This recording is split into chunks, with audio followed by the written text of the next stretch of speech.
ചരിത്രവും പുരാണവും കേൾവിയും പ്രചരിപ്പിച്ചിരുന്ന കഥകളെല്ലാം 126 ലേഖനങ്ങളിലായി തന്മയത്തോടെ അവതരിപ്പിച്ചിരിക്കുകയാണ് ഈ ഗ്രന്ഥത്തിൽ.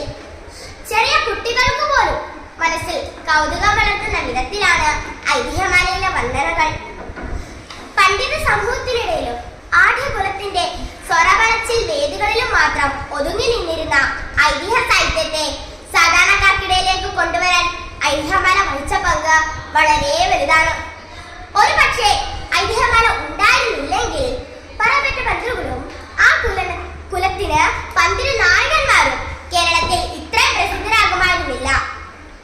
അതുപോലെ തന്നെയാണ് കടമറ്റത്ത് കത്തനാർ, കായംകുളം കൊച്ചുണ്ണി, കുളപ്പുറത്ത് ഭീമൻ എന്നീ വീരനായകന്മാരും.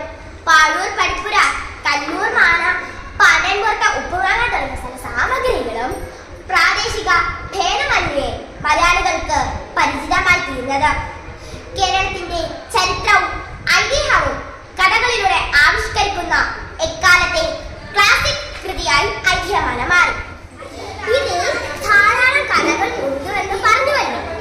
ഇതിൽ എനിക്ക് ഏറ്റവും ഇഷ്ടപ്പെട്ട നാരായണത്തിന്റെ കഥയാണ്. പറയപ്പെട്ട പന്ത്രകുലത്തിലെ ഒരു കഥാപാത്രമാണ് നാരായണനാഥൻ. അദ്ദേഹത്തിന്റെ ചുടലേക്ഷിയുമായുള്ള സംഭാഷണം നമ്മെ ഏറെ ചിന്തിക്കുന്ന